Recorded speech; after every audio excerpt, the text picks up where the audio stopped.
Good afternoon, Blue Eagles. Welcome to the Ateneo College 68 to 72 ME 73 in cooperation with the Ateneo University Marketing and Communications. We're presenting the Golden Montserrat eForum series. This is the first of the forum. And our title today is Dissecting COVID-19, the virus that is changing the world. Before we start, we will sing the song of our alma mater, the song for Mary. It is our battle song. It is Ateneo's fighting song. We sing it at every game. Win or lose, we sing it. Win or lose, it's a school we choose. This is our one big fight of our lives. Blue Eagles, let's sing to Mary.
Moment of silence for our dearly departed classmates who have moved because their work on this life is finished.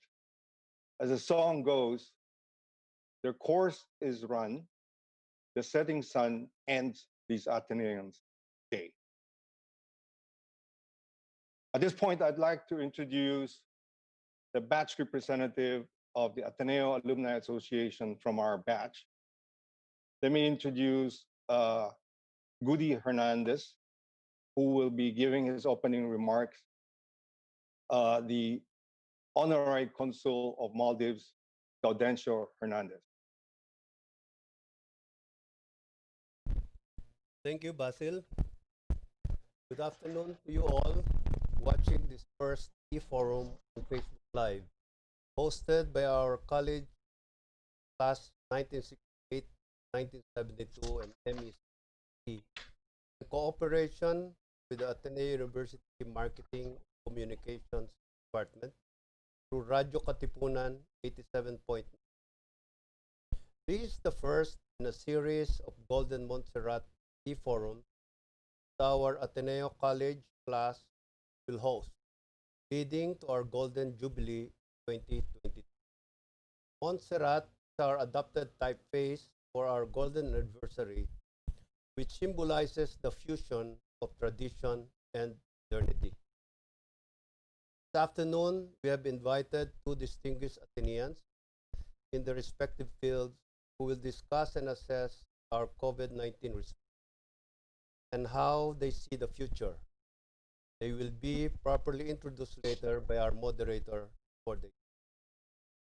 Our class hosts both virtual e-forums and e-entertainment, not only to keep our minds and spirits engaged during the lockdown or quarantine period, but more of sharing knowledge and events to celebrate our values and aspirations to be men for others.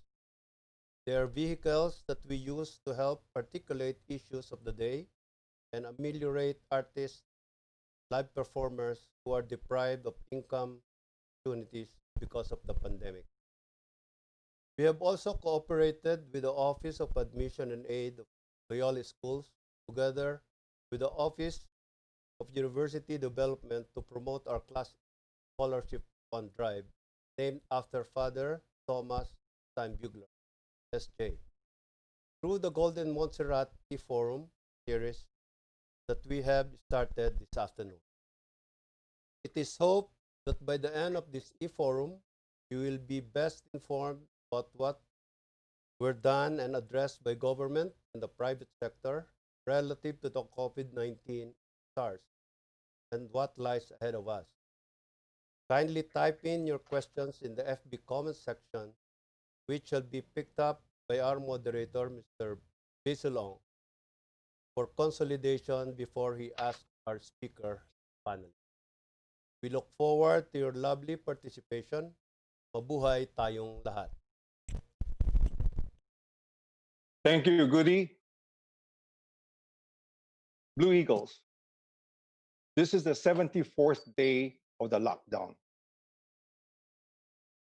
A mostly dramatic moment for mankind as we witness two black swans happening at the same time. A pandemic that has caused a health black swan, leading to an economic black swan. We're facing these challenges with the help of two experts that have witnessed SARS 17 years ago. Both of them played a role there. And they're going to link what has happened since then to today's COVID-19 challenge. Let me start with the former Secretary of Health, Manuel Dayrit, who successfully defended our country from the entry and the spread of SARS. He was Secretary of Health in 2001 to 2005, and then became the Director of the Department of Human Resources at the World Health Organization in Geneva. He worked there until 2012, and then came back to become the Dean of the Ateneo School of Medicine and Public Health. In 1990, he was recognized with the Outstanding Young Scientist Award by the National Academy of Science and Technology. Today, he is helping with the government efforts to stem the COVID through private sector engagement with government. He was also educated at the Ateneo and the UP, and thereafter at the London School of Hygiene and Tropical Medicine. You must have heard a lot about the experts of the London School of Hygiene and Tropical Medicine, because if you watch CNN, they're mostly the guys who are called in as resources. And speaking of CNN, that brings me to our second expert on this panel, Jaime FlorCruz is an old friend of mine, and I was really surprised and happy to hear that he was going to be on this panel. I first met him in the 1980s. He was then the bureau chief, the news bureau chief of Time Magazine, and I was the managing director in Hong Kong for the region for Time Life book, videos, and music businesses. Our CEO and chairman of Time Inc. Group was coming to visit Asia. And his first visit to China was going to be marked by a meeting with some important government officials. China was then very opaque, as you know, so we needed him to understand the true China as only an expert and a Sinophile would know, none other than Jaime FlorCruz. That's when I first met him. Since then, he's become our resource for a lot of our conferences, especially with the YPO, the Young Presidents Organization. I remember when I took the global board of directors of the Young Presidents Organization to Beijing. Jimmy gave us an incredible presentation that helped them understand the true China. And it is amazing that in all the world, the expert on China happens to be a Filipino. And it's very interesting because at that same time, Chito Santa Romana was also a friend and colleague of Jimmy FlorCruz, and he worked for ABC News. These were two political dissidents that left the country in the 1970s and went into self-exile in China. Jimmy started by working in a farm with his hands in Hunan. I remember that fact, Jimmy, because he told us that story and it impressed me.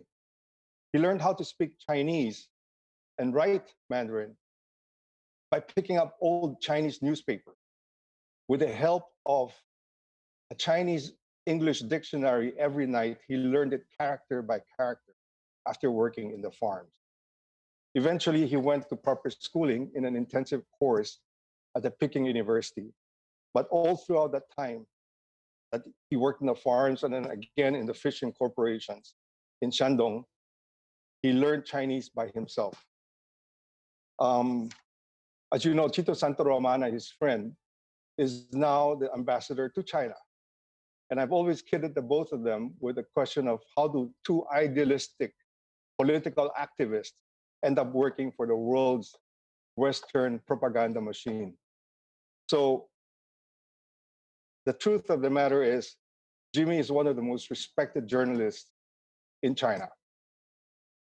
In 2000, in the year 2000, he was cited the Edward R. Murrow Press Fellow at the Council of Foreign Relations in New York. He was the first non-American journalist to receive that award.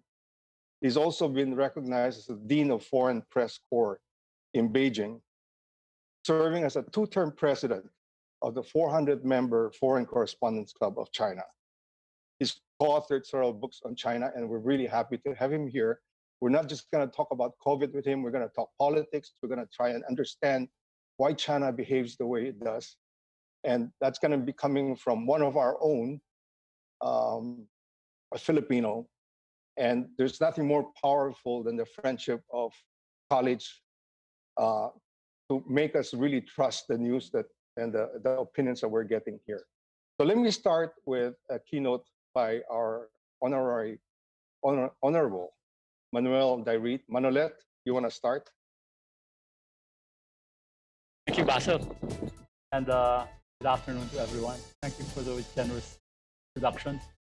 It's great to share this webinar with Jimmy FlorCruz, who I knew in college. And of course, Woody, who's a brother of a professional colleague. And of course, you, Basil. Thank you. So I have a presentation that's not meant to be comprehensive as instructed, but I will try to pick up some of the major points that might be of interest. And then we're going to pick it up from there in the question and answer. So I'm going to share my screen. And so, Justin, could you allow me to share my screen?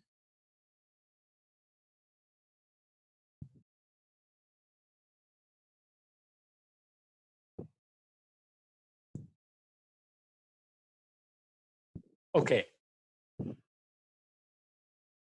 Well, this is a very, very challenging topic. And when you think about it, we're really only 4 months into the pandemic. China, about 6 to 7 months. But it's a virus that's changing the world because the world has changed so fast in these last 4 months. And what I'm going to try to do here is try to describe how we're coping with this virus. So these are my main points. And I'll try to cover this within the time that I've been given. I'll describe to you what the virus is, how it spreads, how we can stop it, and how we have to live with it. Because we will be living with this virus for a very, very long time. This is the way the virus looks. And I just wanted to put this so that you understand who and what the enemy looks like. If you can follow my cursor, you can see that this is the virus, and this is the inside. This is what they call the RNA, the nucleic acid. Now you see this virus is very small. It's a nanoparticle. And if you think a red blood cell is small, a virus is about 70 times smaller than a red blood cell. But what it does is it enters the cell through S, what they call the spike protein. And when it enters the cell, and it usually enters the lung cell, the cell in the lung's air sac, and I'll show you a picture of that, and it takes over the cell. So it says under new management. And it uses the mechanics and the machinery of the cell to produce more virus. Now, this is the virus. It has two parts. One part is the ORF. They're what they call proteins. And this is 2/3 the size of the virus. And this is the rest of the virus. Now, there are 3 viruses here. This is the SARS-CoV virus. This is SARS-1. This is how it looks like. And this virus here at the bottom is SARS-CoV-2. This is COVID-19. This is the virus that we're dealing with now. And just look at the comparison between SARS-CoV-1 and SARS-CoV-2. Practically very, very identical, except for a few things. You have a 3B here, protein. You see S, E, M, and M, N. These are what they call the structural proteins of the virus. And these are the same things here, S, E, M, and M. I won't describe what they are anymore. And then the rest are essentially other proteins that code for the virus. So you can see that this is just what this virus looks like. The virus enters the cell and causes its destruction. Now, this second virus, that's the Murska virus. Now, this virus essentially is an animal virus. And the common denominator between SARS-1 and SARS-2 is the bat. But SARS-1 eventually also infected the civet cat, which was an intermediate host, and SARS-2 infected the pangolin. And somehow, these 2 viruses eventually jumped species, so to speak, and went into humans. And that's why we now have human transmission of this virus. And when it comes into your body, this is what you get. Very simple. It affects you in your respiratory system. You get fever, cough, shortness of breath. Now, mind you, these are the major symptoms, but there are others. And interestingly, the symptoms also change depending on where you are. In China, when they did their studies, fever was a predominant symptom in about 67-70% of patients. While in South Korea, it was dry cough, which was the predominant symptom. What that suggests is that this virus actually constantly mutates. It may remain its essential characteristic as a coronavirus, but it's mutating all the time.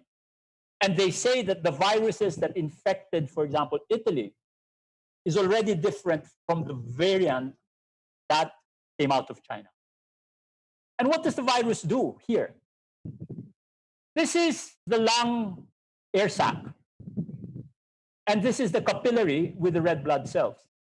And this mechanism is responsible for oxygen carbon dioxide exchange between the air sac and the red blood cells in the capillary. What COVID-19 virus does is, as I said, it enters into the lung cell and then destroys it. And the end effect is that it floods the air sac with a lot of garbage. And the body responds to kill the virus in the air sac, and there's a big battle there, and that battle rages, and you can have a lot of problems with your breathing. Now, what happens in the hospital is when that respiratory difficulty happens, they can attach you to a ventilator to help you with this oxygen carbon dioxide exchange across the membrane of your air sac. But if that place is too flooded or too inflamed, so to speak, you eventually are not able to breathe and you will die.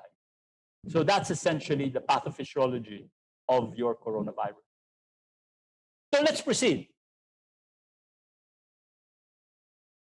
4 months into this virus, and very quickly in this slide, which is self-explanatory, there is the early stage where we had 3 imported cases in late January. In February, that was a quiet month. But actually, in the late part of February, cases were already coming in. Think of it as an iceberg with the cases building in underneath the surface. And then on March 5, the first case appeared. The initial surge of cases starting March 5, March 6, and by March 15, the government realized that they had a huge iceberg that had emerged. And the tip of the iceberg was emerging. So that by March 16, they imposed enhanced community quarantine until May 31. So we're at the stage now, we're a few days away from, at the end of this slide, moving to the general community quarantine, at least for Metro Manila. But as I understand it, that is probably only going to be for 2 weeks. They're just going to let us experience some relaxation of the enhanced quarantine. But I think the government is going to keep a tight rein, and eventually, if the cases surge, they're going to impose enhanced quarantine. This is my guess. Okay, it's not a prediction. It's a speculation from my point of view. But what happened from March 16 to March 31? You see, we were very ill prepared for SARS-CoV-2. We were prepared for a virus threat at the level of SARS-1. But with SARS-CoV-2, we needed to build capacity. And that's really what happened. From March 16 to May 31, we started to build capacity slowly. We're still not there. But essentially, for example, we increased our capacities for critical care beds, the protective equipment for our health workers. We built new quarantine facilities. I put this in bold because the private sector then came in early April to help the government organize its efforts. We ramped up testing capacity, improved data management. We even had a communications campaign. I don't know how many of you saw it. Takot ako sa COVID. And now we're moving towards general quarantine 77 days after ECQ was imposed. And that's 1 day beyond the Wuhan quarantine. This is how it looks like if you look at the curve, at the graph. What does this say? Now, each bar here represents the number of cases reported on that day. Note, it's cases reported, and we had problems with our data management. So this is not even onset of symptoms. This is cases reported. That's why you have so many jagged lines. But if you follow the solid blue line, that gives you the 7-day moving average as of May 20. And there, as of May 26th, a little bit more now, we have 15,000 cases, close to it. And what happened? March 16, we did the ECQ. we start seeing the effects of the ECQ about 3 weeks later. But eventually you see that the curve starts rising again. And this is the effect of increased testing. So that's where we are. And I can show you in the next slide that the Philippines here in this curve was actually able to quote unquote slow down spread of infection. This is a logarithmic curve. I'm sure you've all seen it if you follow these statistics. But sometime here, 20 days after we imposed ECQ, this is 100 cases at 0, 100 cases, and that was around May 15. 20 days later, we started bending the curve. And that was the effect of ECQ. And this one, that was the effect of ECQ. Now, if you compare it to two countries, Vietnam and South Korea, you can see Vietnam didn't allow their curve to surge at all. They suppressed the epidemic quickly, and they burnt their curve very early. That's why they have very few cases, in a few hundreds. That's Vietnam. South Korea, which was more liberal, allowed a lot of cases. They had a lot of trade with China. They didn't even close their borders. But because of increased and very effective contact tracing and testing, they were able to bend their curve, and they're doing so well now. So you can see that the message from this curve is from an initial doubling time of about 3 days at the start of the ECQ, we were able to bend it so that our doubling time now is upwards of 10 days, and maybe even more. Now, this is to show you what I'm trying to explain. This is South Korea, and this is testing in green versus actual number of cases that are detected. If we were to make a comparison with the Philippines, this is where we are. The Philippines is testing far below the true number of cases in the population. So today we have detected 15,000 cases, but the mathematical models estimate that we probably have closer to 100,000 cases, true cases in the population. This is where we are. And we're not quite reaching our testing targets, okay? What South Korea did was, as a result of testing and quarantine and contact tracing, they were able to bring down their number of cases so that now their testing, their everyday testing, is far, far more than the number of cases that they actually have. This is the ideal if you want to, on top of your epidemic, that your cases, your testing actually exceeds the number of cases in your population. Now, this is another graph that will tell you where we are vis-a-vis the rest of the world. This is the Philippines, this is South Korea. What is this? On the y-axis, this is number of COVID tests per million people. So if you're in this area, you have very, very high COVID tests, very low on the here on this plane.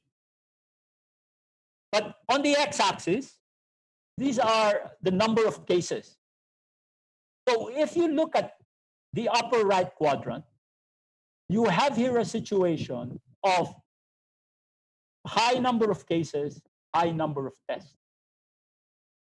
And on this left quadrant, low number of cases, low number of tests. The ideal situation is to be, the ideal number of situation is to be here in the upper left quadrant, where you have high number of testing, but low number of cases. Vietnam is probably somewhere here. As you can see, South Korea is here. The Philippines, in a sense, comparatively, is not doing too badly, if you want it. We're here. Low number of cases relatively to these countries, low number of tests.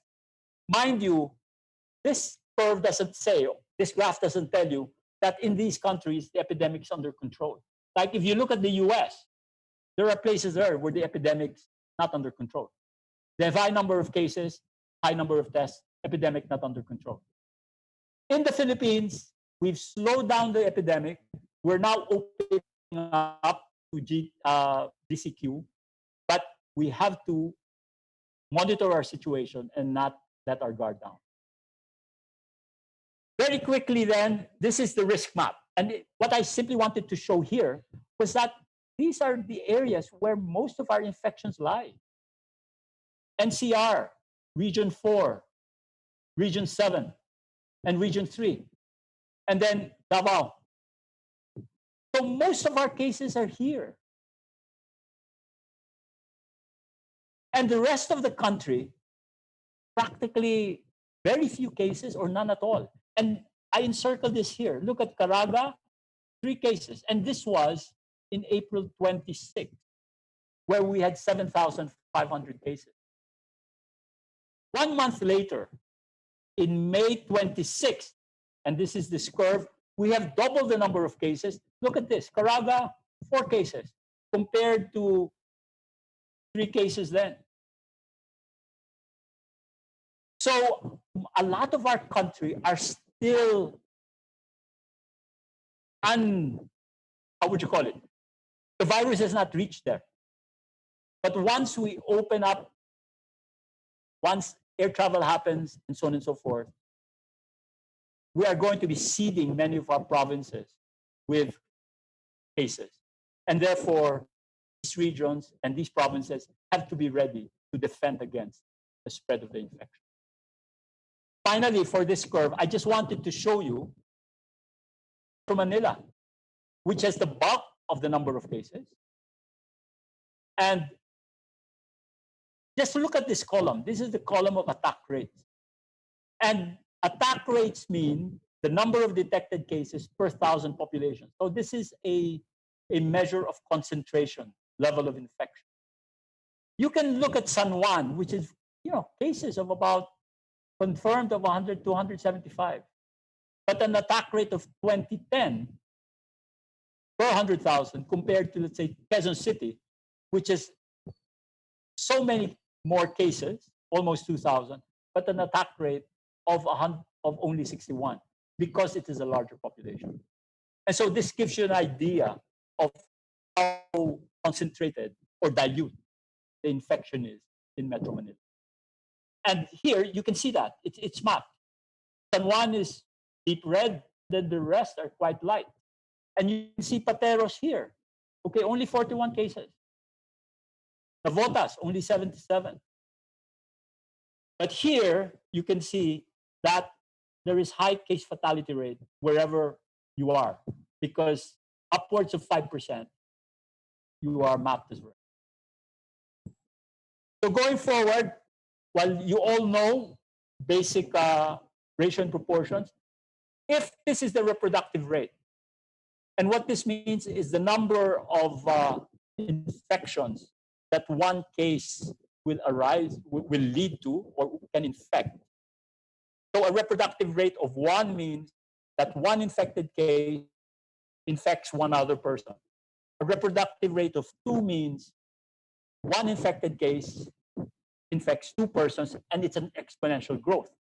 2, 4, 8, 16, so on and so forth.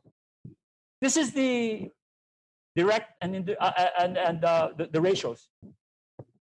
Reproductive rate goes up with increased mass gatherings, public transport, particularly in Metro Manila, normal social activities, but it goes down when you have contact tracing, testing, community quarantine. And this is really the whole principle of this. We want to, if we're to control the spread of this infection, to bring reproductive rate low. That's the goal. And this is the way you do it. These are the pandemic control strategies for doing it. It's the same everywhere in the world. You want to prevent infection, washing hands, social distancing. This is key. And Vietnam did this. They prevented quick rise of infections. The US, Italy couldn't do it. And therefore, once cases came in, they had to detect and isolate them. But if you have such a buildup of thousands of cases, it's almost impossible to contain already. And therefore, in our case, we actually cycle through detection, isolation, and treatment. Treatment is the situation where you've failed and your cases are entering the hospital. For every 100 cases, about 85% of them would be almost asymptomatic or mild. And the rest would be 15% would actually need to go to the hospital. And then of that, maybe 1% will die. 1% mortality as a general average. So really, the great number of cases that we have are going to be asymptomatic. But the problem is, and I'll show you a slide at the end of this, is that we have asymptomatic people that can spread the infection. And that's why it's hard to detect. And the whole concept is you detect and you isolate. That's what they did in South Korea. They were able to test quickly, detect quickly within 8 hours to 24 hours, and isolate. In the Philippines, because our turnaround times for the labs can be as short as 48 hours at best, or as long as 7 to 10 days. Here, we should actually isolate first before we test. And then test, when you finally have isolated the patient or quarantined him. And then finally, of course, we want to integrate everybody that's recovered. Now, this is contact tracing. And this is a situation where one person, this is R equals 2. You infect 2 people, infect another 2 people. Contact tracing has to be done in a way that you actually are able to contact the contact trace those from the first generation, maybe even up to the second generation. I think in Vietnam, they went to as far as the 3rd generation. We're very weak in this regard in the Philippines. And this is one thing that we can discuss more later. Now, when you think about our cases then, the contacts, we isolate those who have symptoms and we quarantine those without symptoms, provided a person has contact, has exposure. So if you have a history of exposure and you have no symptoms, you should be quarantined. So, for example, we assume that many of our OFWs have had exposure.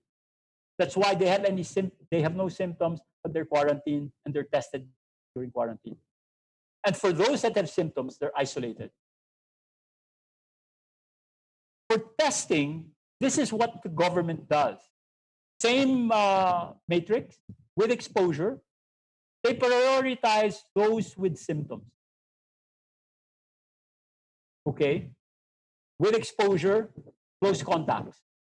And they give categories for that. Those with travel histories and those with close contacts with a confirmed case. Those without symptoms are a low priority if you are asymptomatic.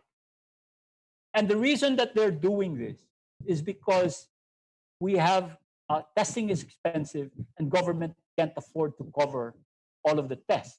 But therefore, they look at subgroup A, B, and C as a priority, and this is their description. Subgroup A are patients or healthcare workers with severe symptoms. Subgroup B are those with exposure but have mild symptoms. And subgroup C are those with mild symptoms. So high priority for the symptomatic, low priority for those without any. And we can discuss that more as well. This is my last slide. And this will tell you what happens, okay? This is a person, pretend that this is you. And pretend that you were infected by the virus. You were exposed at this point. At this point, the test that they do is what they call the RT-PCR, where they do what they call a nasopharyngeal swab. This is what you see. They swab your nasopharynx in your throat because the virus enters and houses itself or lodges in your nasopharynx before it goes down to the lung. But you see, this swab the presence of the virus there is only for a few days or maybe a few weeks. Okay, and scientists think that eventually the virus, the swab becomes negative, false, okay? From the you can't find it anymore. From your nasopharynx, it goes down. And what happens is this: you have antibodies that start appearing by week. And these are the types of antibodies that come out. And these are the tests that are being detected by your rapid antibody. So in this diagram, which I got from, in this case, Roche, you have it describes two tests. The RT-PCR, which is now the gold standard that is being used for testing. And the RT-PCR detects virus in a person. And if that virus is present, you are considered infectious. And the other type of test is the antibody test that detects antibodies, meaning to say, you probably have encountered the virus. You may no longer have the virus in your throat or in your nasopharynx. You probably recovered. Whether you're immune for a long time, we still don't know, but you've encountered it. And many times, we want to find out if many of our symptomatic have actually been exposed and have already gotten antibodies. So finally, towards our new normal. This is the light slide.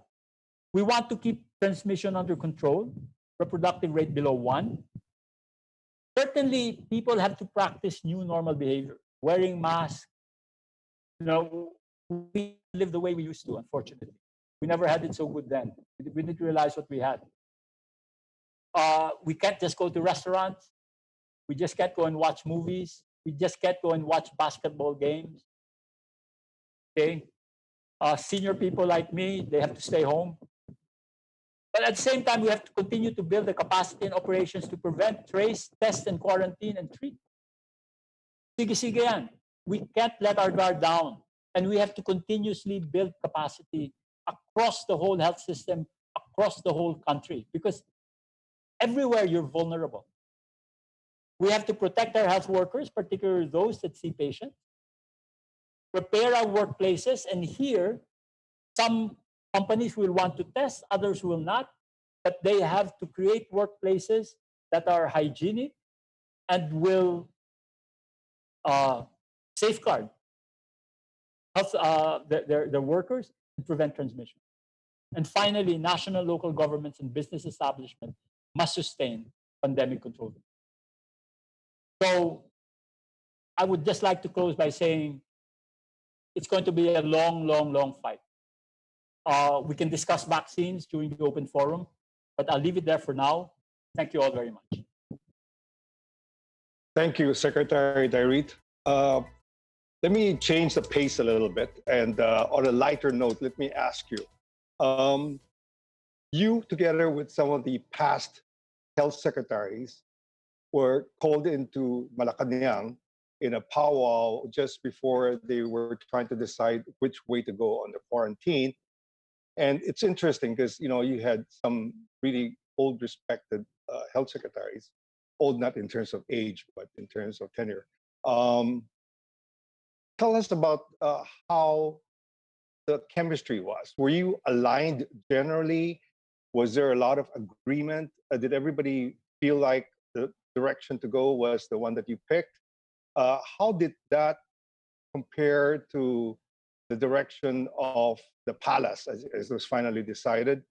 And do you think this idea of looping in old wisdom and old experience is good in general to support one health secretary at a time which is the most crucial in terms of our fight against COVID? Thank you, Basil. Well, first of all, I missed that meeting. Okay, but I knew what happened there. Okay. But essentially, to answer your question, yes, there was a good alignment there. But essentially, you see, all of the decisions are eventually based on the analysis of the data that people have. And they have their projections. They have mathematical models who do the projection. And the projections are based on data that is actually inputted into the model. So to some extent, sometimes the data is being, the model predictions are being questioned because the data might be patchy and so on and so forth. But nonetheless, you know, you have a margin of error. And in that meeting, there was, I know at the time, and that was about a month ago, there was general consensus that they needed to extend the ECQ at the time, because that meeting was called at the time when they had to make a decision for extending the ECQ. Now, as you can see, we've been weeks after that. And really the way government is moving is that they're only giving us leeway 2 weeks at a time and monitoring infections constantly. And then crunching the numbers, looking at the situation on the ground, and then they make their decisions on where to shut down and where to relax. And therefore, in a sense, we have a situation, particularly since we have a devolved public health system, where the onus of controlling the epidemic actually rests on the local government officials themselves, the provincial governors as well as the mayors, and they have to collaborate. And you see, this is one of our, you know, I've worked in the private sector for years. And in 1992, they devolved the health system, meaning to say, from a health system that was integrated all under the command responsibility of the Secretary of Health. In 1991, that changed. So at the provincial level, it's the governor that's in charge of health. And at the municipal level, it's the mayor. And then they have to get their act together at those levels and also work with private sector. And so you can see that the amount of coordination that needs to happen. There are 80 provinces. There are 1,500 municipalities, and national government can, you know, in a time of crisis, exercise command responsibility. But you can see there's latitude for these local governments to behave. And the local government code gives them that latitude. That's a very interesting discussion, and we should continue with it because, you know, lay people like us have often wondered who makes that final call, who's the decision maker? Because the IATF is mostly comprised of local governments people and military people. They're more for police powers more than anything else. So who makes the final call? Definitely, we don't think it's the chief executive. But let's discuss that later. I'm going to pass on the floor to Jaime FlorCruz to do his response. And I think I know Jimmy well enough to know that he's going to pick up on some of these. Thank you very much, Secretary Dayrit. Okay, thank you, Basil. Call me Manolet. Hi, Manolet. Pleasure to be here with Manolet. Takes me back to 67, 68, when we used to be in a class at Ateneo. Of course, this time we are practicing social distancing, so we're only together shoulder to shoulder virtually. Now, I've covered SARS epidemic in China 17 years ago as a journalist. So I went to Foshan, the petri dish of SARS in Guangdong, in Guangzhou, and I followed and interviewed doctors and patients. It was a very scary and very tiring experience. I remember I used to wash hands frequently. I used to worry about not just my own health, but also my family, my small children at that time who were in Beijing. But in the end, China recovered, curbed SARS, and moved on. But still, this time SARS seems to be the elephant in the room. So let me just give you a little bit of anatomy of how the outbreak of COVID-19 happened in China. When it broke in China, the Chinese leaders in Wuhan, in the city of Wuhan, engaged in a cover-up of the initial outbreak. Local officials silenced whistleblowers. They delayed reporting. And that has been very costly for China and also for the whole world.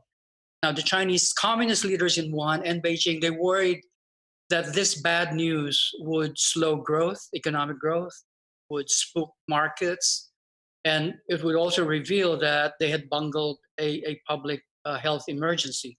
So they feared losing face, but also some officials feared losing their jobs. Now, unfortunately, this is a replay of the SARS epidemic of 2003, when local officials, central officials covered it up during the initial period.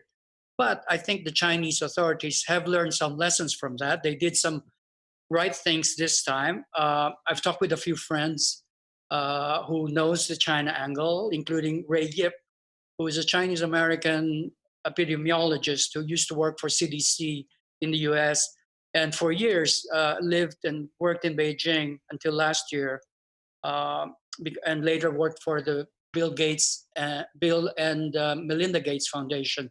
So Ray tells me that it was indeed the Wuhan local officials who minimized the gravity of the epidemic, and they did report the epidemic December 31, which was several days after they knew it. But they abstracted a Beijing team who investigated in Wuhan and to make it appear milder than it was.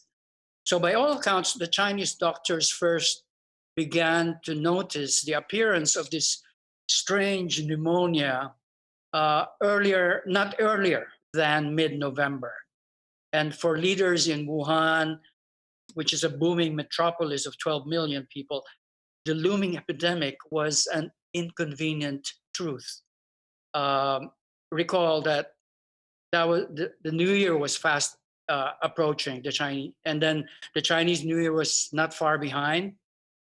So it's like Thanksgiving and Christmas coming. So there was huge celebrations lined up, and who wanted to be the party pooper, right? Wuhan also was organizing this weird, humongous potluck aimed at breaking the Guinness World of Record. So thousands of people were in this one place partaking of this potluck. So who wants to be the killjoy to stop those things? But there were other considerations.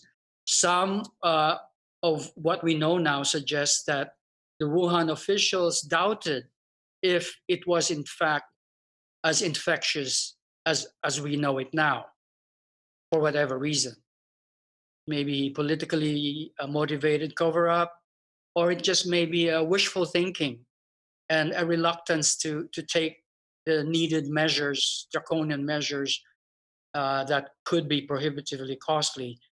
So there's this toxic mix of incentives and disincentives to remain in denial that may have led the authorities to believe or to hope against hope that the evidence about this transmission pattern would reveal that the virus was less communicable than it actually was. Now, even the most skeptical people, local residents, like the the doctor, whistleblowing Dr. Li Wenliang, he came to realize that they could be dealing with a new virus only by maybe late December, when the daily infections had reached double digits for the first time. And so by January 7, as I understand it, the Chinese president Xi Jinping got alarmed enough to focus on this epidemic, and he sent a fact-finding team to Wuhan, which was misinformed by the local authorities, and they hesitated to declare this as that there was an evidence of human-to-human transmission. Xi Jinping sent down a second investigative team on January 9th, and that was when the central government finally gathered accurate information, and they did not waste time after that. They gave marching order with details of plan of action. And then at the same time, the Chinese scientists, as we know, sequenced the entire genome of the coronavirus and released it to the world on January 12, much faster than what they did during the SARS epidemic. January 24, the Chinese doctors and scientists wrote a report which described the new disease at the Lancet, the UK-based medical journal. And in that report, they urged the governments to carefully monitor this new virus because it had a pandemic potential. The mortality rate, they warned, would be high. And the Lancet editor credits them for doing this. Now, the central government also stopped the censorship and control in Wuhan when they realized that it was just, they were exacerbating the crisis. On January 21, the communist leadership warned whoever deliberately or delay or conceal reporting will be punished. And in fact, by January 23rd, Beijing already realized that the consequences of further delays was too high. So they took the unprecedented step of shutting down Wuhan, locking down the capital of Hubei province, Wuhan, 12 million people, and similar draconian measures were taken in other parts of Hubei province and beyond. A few weeks later, the top party bosses of Wuhan and Hubei province were sacked for their cover-up and mishandling of the outbreak. So in retrospect, obviously Wuhan was obstructive, and their delayed response, maybe 10 days delay, would have made a huge difference. And so China thus became a pioneer in blundering by failing to realize that this time, it was a treacherous, deadly virus that needed a quick and massive response.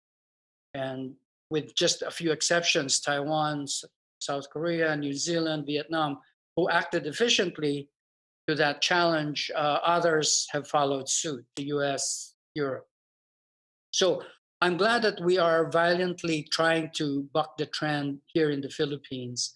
I think as Manolet has outlined, there's a lot of measures still to take, a lot of difficult measures to take, and I think that we all need to work together. The public, the government, and the private sector, and we need to rely on experts, on science to deal with this. If I could ask Manolet and rewind a little bit, what's the difference, do you think, between SARS epidemic and this one, especially as applied to the Philippines? Are there similarities and differences? I'll cite two major differences. Okay, one is person with SARS-1, the person is only infectious once symptomatic. With SARS-CoV-2, COVID-19, they're symptomatic they're infectious even before they manifest symptoms.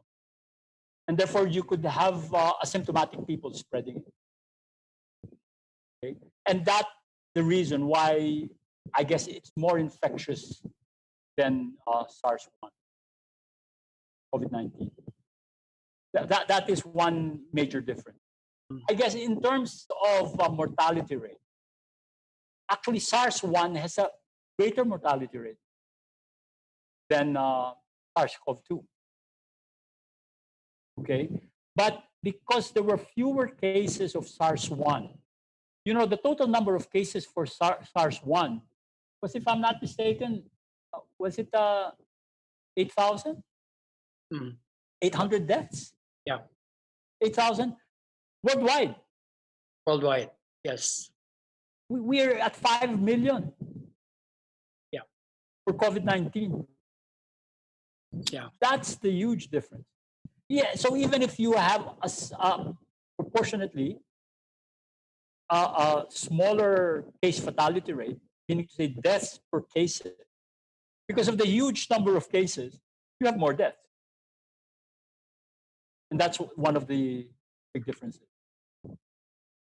And this May I just say something, Jimmy? Why don't you continue and have that fireside chat for another 10 minutes? okay. You know, we're inundated with like 100 questions at least from the audience, and I don't want to leave them hanging. We got half an hour to go, maybe less. So just do a few Let me more just ask questions, and then short we're just question. gonna do Q&A. Yeah. Okay. Thank you very much. Manolet, so you used to work at the WHO, and obviously it's part of the solution, but is it also part of the problem? What's the level of expertise in Geneva? Is it really beholden to China? And do you agree with the accusations that it's not doing well, and we should defund WHO? Well, many questions there. But first of all, I think technically, you see, technically, WHO also relies on the countries and on country experts to come in and help out.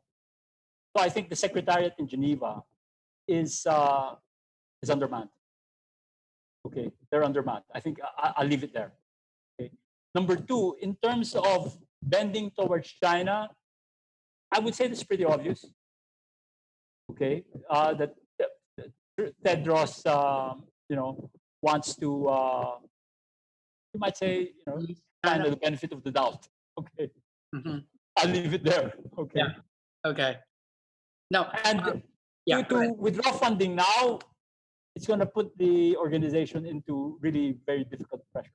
When I was there from 2005 to 2012. The financial crisis hit. And by 2008, 2009, we were having to decrease the number of staff. And so that's going to be the case now. Sure. When the US funding stops and they can't maintain their regular budgets, they're going to let go of people. Yeah. Now, Manolet, when you were the DOH minister, you must have faced this dilemma of, how do you sound the alarm without causing public panic? I'll just recount what we did, okay? And that was 17 years ago. But I got wind of SARS, I think in the middle of March. Okay. And if I'm not mistaken, our first case actually early March. And our first case, I think, came in about 6 weeks later.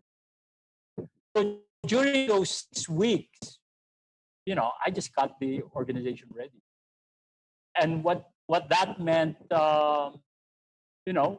we had our epidemiologists, we had people start buying PPEs. But you see, the magnitude of the problem was not as big as now. Okay? And all told, we had 14 cases of SARS at the time. And we were able to control it there. I mean, part of the reason it didn't go up was because we were able to control it. No, it didn't spread in the population. In fact, the local transmission was stopped completely. We had to quarantine a barangay in the north, in Pangasinan. If that had gotten out of hand, as it got out of hand in Vietnam and in Hong Kong, we could have had a huge number of cases in the north, and even in Manila. But I think as a result of that, and we were coordinating with our foreign consulates. They were warning us, there are nurses that are going to come home, just monitor them, etc., etc. And that was what we were doing. Manolet, do you believe in lockdowns? Some say, in the Philippines, TB, tuberculosis kills, 25,000 a year without lockdowns. So, do we really need a lockdown to deal with? I think our experience in the last 2 months, we needed to have a lockdown.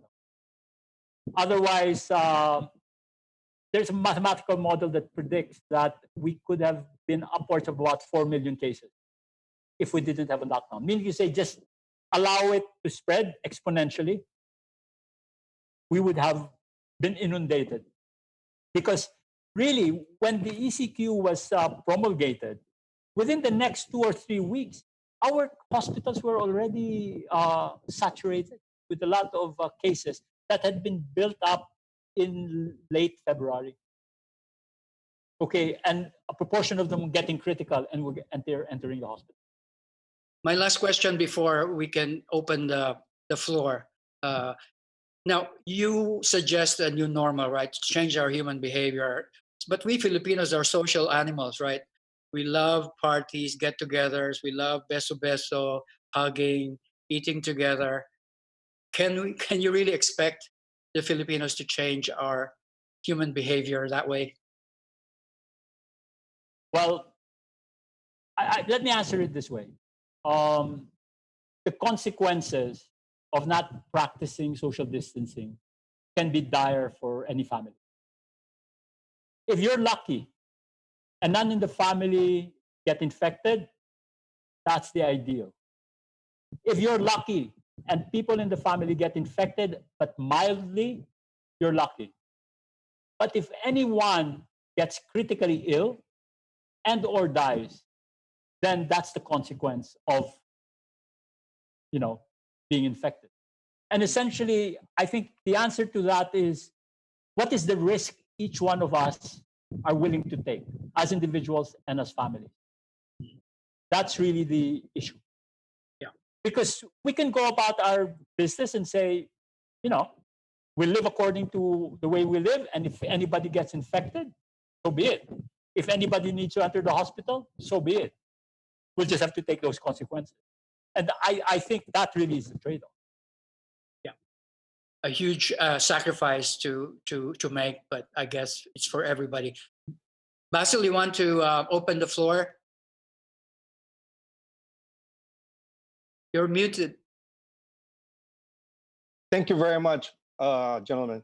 I'm going to ask you a casual question, Jimmy. Over the years, I've often wondered, but didn't know how to ask you. But you spent like almost 40 years of hard-hitting journalism work in China, and interrogative and probing and a little bit pesty at times.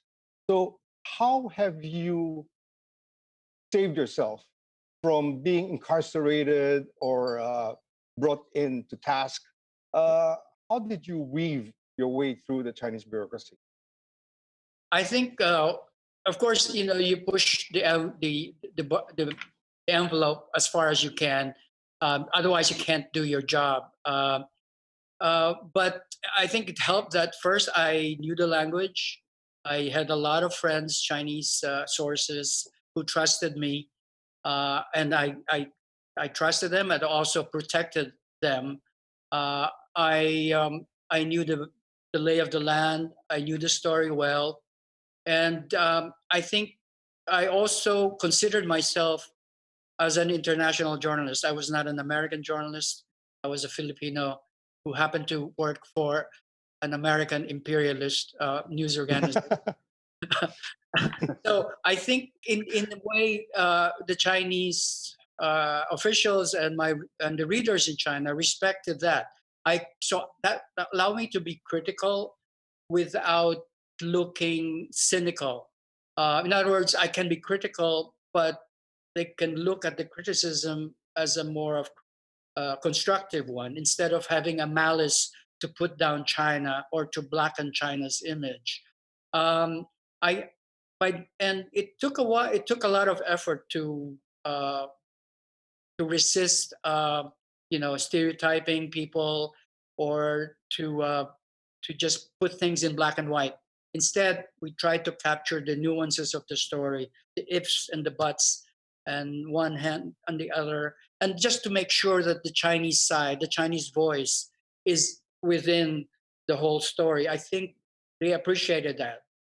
So, Jimmy, what is the closest call you ever had with the authorities? The closest call you ever had?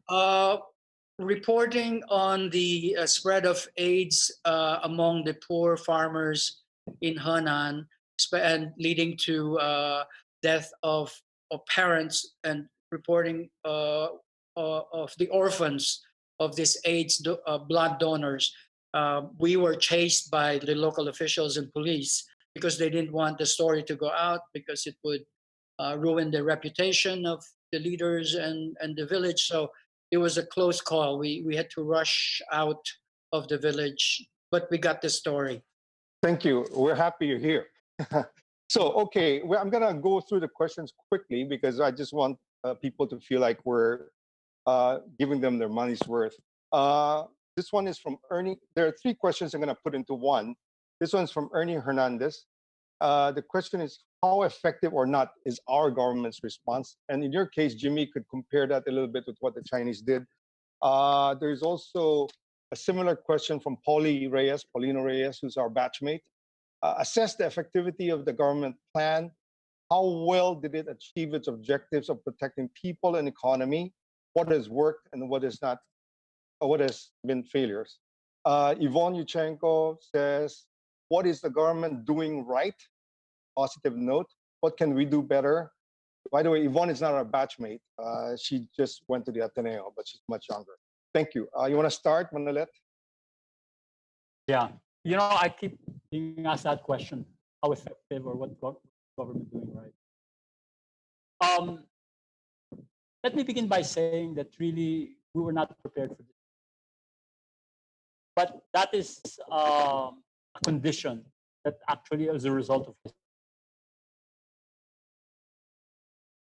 history. The health system has been underfunded for decades. And really, the health system has been allowed to muddle along and to be fragmented. And therefore, when the COVID threat came in, there was no capacity. And you could see it.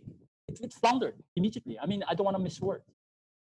And had not the sector also came in to help, government would still be floundering. So I would say that now, just look, what the government really needed to do and needed to do was to mobilize everybody in this defense and not just do it all by themselves. But that meant bringing private sector, bringing local governments. And it's the cohesion amidst all of these stakeholders that's very, very important. That is the key. It's what we keep saying it, whole of government response, whole of society response. We have to do it and not just say it. And we know that there are so many barriers across these different silos. Okay. So that would be the way I would answer it. I mean, thank you. We have to revise the health system to be far, far more effective. And we can see it if we compare it to other countries. Because other countries have their health system intact and more flexible. And when the threat came, they activated what needed to be activated. They needed very little time to build capacity because capacity was already there. Take Thailand, even take Vietnam. Okay?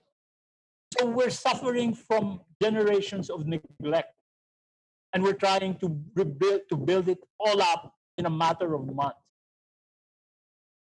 Okay, thank you. Jimmy, do you have a comment?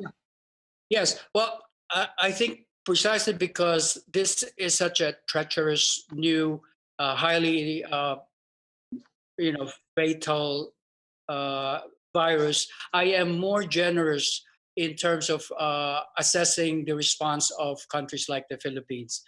After all, I mean, even the most advanced countries like the US and European countries have had a hard time dealing with this pandemic. At the same time, as Manolet says, this is also, I think, an alarm call for the Philippines to improve our public health system, to invest more on our public health, train more people, and prepare for the COVID-20 and 21s. This is not going to be the last one. And I think that the government, I think if there's something that the government is probably doing well is to rely on the Dr. Fauci's of the Philippines, like Manolet, to listen to the experts and rely on them and to be science-driven instead of political or ideological driven. I think thank you. We should stick to that. Okay, so we have a question from Alex Aquino. Alex was a big leader during our college days. Maybe we can share with Dr. Manolet because these are internal data of the DOH. It was announced yesterday that the target of 30,000 tests by 31st of May has been breached. Is this actual testing or theoretical capacity? Does it include all testing centers, both private and government? It is important for us to get a common public definition of these terms. The answer to that is the 30,000 is capacity. Okay, let's look at it this way. At the start of the pandemic, we had one lab doing 300 tests a day.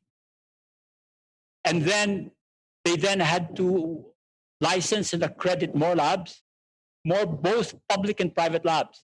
And therefore, as they licensed and accredited these labs, the capacity increased. They were buying PCR machines and they were buying supplies. So the capacity to do testing increased. But that's different from the actual tests being done. Because even as you build capacity, that's the supply side. You have to take care of the demand side. Who's getting the swabs? Who's contact tracing and getting the swabs into the lab? And that's where we're very weak. Okay, that's where we're very weak. Most of the swabs came from OFWs that had come home and from the hospitals. But because of the ECQ, there actually has been drop of cases that are going to the hospitals. So there is a paradoxical drop in the number of testing. Okay, ironically, you have overcapacity. But actually, we should be looking proactively and testing asymptomatics as well, particularly those where there might be exposure. Thank you, Manolet. So Nonoy Ibanez has a question. What is his view, meaning you, regarding recent postings on the risks of vaccines that have not been adequately tested with humans? And also make a comment about the controversy of hydroxychloroquine. So 2 questions. Yeah, well, there's a lot of hype with vaccines because the expectations are so high. Okay, but the development of vaccines takes years. We're imposing on these scientists 18 months to develop it. Now, you have to develop it, you have to test it, and then you eventually have to produce it, and then eventually you have to distribute it and allocate it. It's going to take at least 2 years, even more, to have a vaccine available here in the country. Particularly if you have to produce billions of vaccines. And this is one of the debates in the WHO, for example. Many of the developing countries and emerging countries are saying, look, are the developed countries going to corner the market? For example, even for diagnostics, the US has cornered the market for diagnostics. That's why it's very hard for us, for example, to buy the reagents, because the demand in the US is filled first. Okay? So that's the thing with vaccines. We have to be very, very careful and adjust our expectations. Thank you. With regards to hydroxychloroquine, well, there were initial studies that said it was effective, but it's not corroborated. So in the end, they've made a scientific decision that it's not effective. Is it dangerous? Because there are reports on it. The drug itself can cause cardiac harm, can harm the heart. Thank you. Jimmy, you have comments on those 2 questions? No, thanks. Go ahead. Okay. So the next question comes from Tony Cojuangco. He used to be Tony Boy Cojuangco during our college years, as you know, Manolet. He's now, to some friends, he is Tony Man Cojuangco. But Tony asks, given the differences in propensities to follow medical precautions among the different socioeconomic classes, would there really be a difference in terms of a second wave between this GCQ and a new normal? You mean, you see, the way to think about this second wave, this is the thinking that evolved out of China. Because what China did, they had their first big wave, they suppressed it completely, supposedly no cases, and then they were waiting for another wave to surge. Okay? I think the way it's going to go in the Philippines is that it's going to be propagated waves. But, you're just going to have clusters. We won't completely eradicate COVID-19 at any time, I don't think. But eventually we'll seed provinces, they'll be able to stop it there, etc. But I don't know if we're actually going to go to zero. If we could, then excellent. But I don't think our testing capacity is there to be able to suppress the infection to zero. Jimmy, Wuhan had an experience where there was a so-called second wave or a cluster that came back to Wuhan, right? Yes. Can you comment on that? Where are they now on that situation? Yeah, so that's an example of what Manolet is saying, that there could be a second or third wave, a surge, which happened in Wuhan. Now, the good thing about Wuhan is they are equipped with the resources, the manpower to deal with it. So they did not waste time this time. They tested millions of their residents, and I think they have isolated that outbreak, and it seems that it is under control. But China keeps on warning its citizens that they cannot be complacent. As they lift the restrictions in Wuhan itself and in many other places, including Beijing, they are, I think they are setting some kind of example, or at least giving lessons to other countries like the Philippines on how we can perhaps deal with the post-COVID scenario.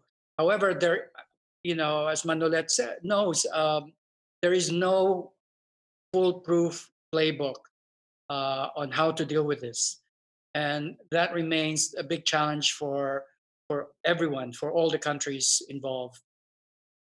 Okay, thank you. So Sammy Lim has a question. Sammy is a very inspiring story because he beat the COVID. He's now back with his leadership role, especially in his role as the father of franchising. He's holding seminars on franchising, retailing, tourism, and so on. So his question is, or his statement is, first of all, thank former Secretary Manolet for coming forward to help solve this pandemic. The question is, do you think we should consider focusing on a systematic containment and eventual eradication of the virus in selected key areas so that the success and lessons learned can be duplicated nationwide? So I guess he meant do a template and cookie cutter it, and not just do a Band-Aid solution, like doing a small number of people here, there, and everywhere, draining our limited resources. Oh, absolutely. That should be the goal. The goal should be to eradicate the virus. And for example, in San Juan, where I live, apparently we haven't had any new cases in the past few days. That should be the goal. Our challenge is many of our urban poor communities, our prisons, once the virus gets in there, it could spread. Okay? And in a case like that, well, you have to deal with it. Some people, as I said, many will be mild. Hopefully nobody gets critical. Because in the end, you can think that there's an upside to getting the infection if it's mild. You get the antibodies, right? And eventually, over time, you build what we call herd immunity. The people get the antibodies against it. But it's because of the possibility of critical illness and death, which is why all of these precautions are being taken. And like, for example, in the US, they want to open up. But there's a big cost, and because they kept it open for a long time, 100,000 deaths. Okay, I have one more minute for one last question, and then I'm gonna go into parting words from you guys. Question from Jing Crisol. For senior citizens who have immunodeficiency, what are the implications for them to, one, undergo plasma therapy as preventive treatment in the absence of vaccines, two, immediately receive COVID-19 vaccine immunization upon the release of vaccine by pharma companies, and three, end their home quarantine once general community quarantine is put in place? Well, yes to all three. Yes to all three? Yeah. That's a good enough answer. Yeah. Jimmy, what do you think? Yes to all three, yes. Yeah. Okay. But just to note that the plasma therapy is experimental. Okay. Yes. Okay. So I have to ask this question because he was the first to send this in. He'll kill me if I don't. Hilmar Bernardo had worked in Finland. He's very familiar with Scandinavia. And his question is basically, it's a long question, so I'm just gonna narrow it down. He basically wants to talk about Sweden and the gamble that they took on herd immunity. Obviously, there were a lot of casualties. And would you recommend going that direction at all? And in our Philippines, he says there's a lot of pasaway, no masks, no social distancing, and a natural mix it up. So just let him mix it up so that we get herd immunity. What do you think? Well, that's like doing nothing. Well, or doing not locking down, which is what Sweden did. But they did, they had to prevent mass gatherings, and they did these types of measures. Well, first of all, Sweden's a rich country. They all have nice houses there, and they're all well nourished. I don't think what they did will work for us. With so many poor people and so many congested areas, it's not going to work for us. How about in China, Jimmy? Were there far-flung areas or poverty areas that achieved some kind of a herd immunity? Have you ever heard of that happening there? I haven't heard that, and in fact, maybe ironically, that became a positive thing for those far-flung areas because of the little interaction they had with, say, the urbanites who were the carriers of the virus. So I think that avoided the spread of it in far-flung areas. Okay, I'm going to spend the rest of the time to get nuggets of wisdom from you two. Could you give us some advice and guidance about the future as we move out towards the new normal? What would you like us to be doing to help this cause? Let me start by just making one point. We all have our biases, prejudices, personal beliefs, ideology, religion. My advice is to be agnostic about how we perceive and how we intake information about the coronavirus, especially on the social media, on the internet. Let us not think that because it's on the internet, it must be true. There is a lot of disinformation and misinformation there. We should rely on, the experts' views on science when we deal with this and how we live with this this epidemic now and in the future. I think we should keep that in mind. Transparency is important. Good information is important. Thank you. How about Manolet? I'd say, things are very unpredictable. So mindset-wise, be strong philosophically and spiritually. Anything can happen. I'm alive today. I could be infected tomorrow. So be prepared. And in the meantime, be positive, spiritually upbeat, and then I sense, I don't want to say enjoy it, but make the most out of this situation that is given to us. Look at the positive. I'm at home, I'm with my family, get closer to the family, get closer to the sons and to the daughters and to the wife. Those things that would never have happened if you were not locked down home. Thank you. I guess that's the thing that I would like to say. Thank you. That sounds a lot like what Matek Villanueva said. She's the head of the Ateneo University Marketing Communications Office. This would not have happened without their support, together with Justin, who is the manager of Radyo Katipunan. And Matek sent me a nice little inspirational slide this morning saying that a storm is not just to disrupt our lives, it is to clear the path for new things to happen. So I think that's really an amazing story. As we go back into the new normal, or go back as close as possible to the old normal, I think we have to take stock and realize which part of the old normal we want to go back to. It's a great opportunity to declutter.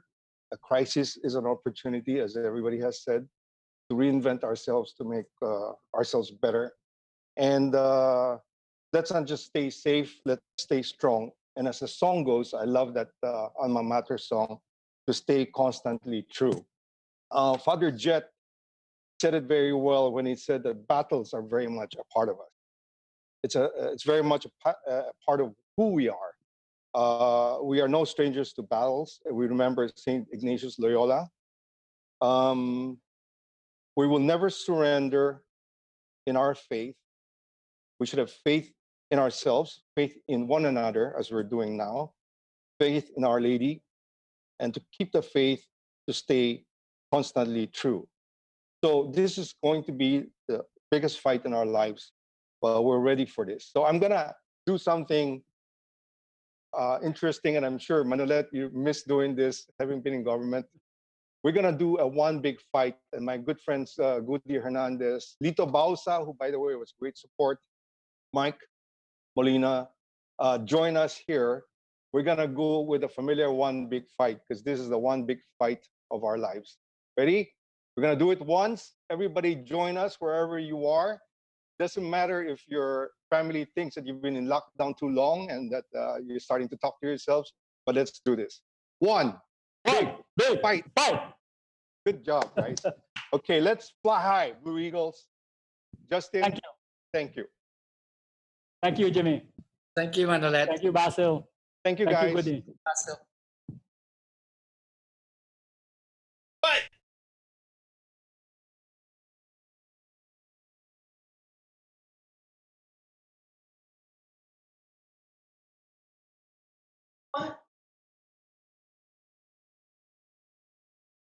I think the music's probably on Facebook.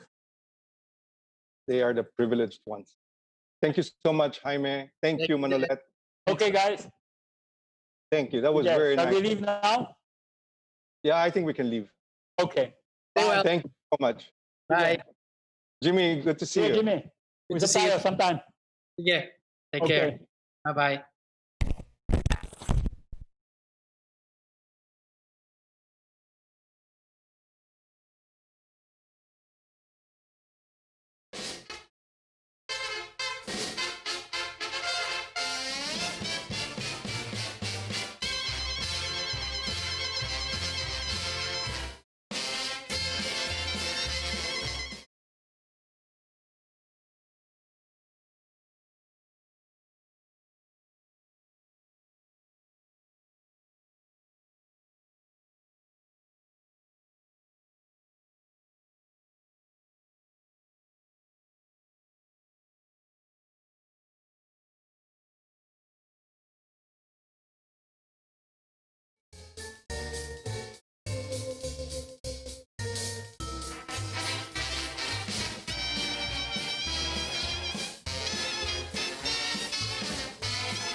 Radyo, radyo, radyo, radyo, radyo, radyo, radyo Katipunan. Radyo Katipunan.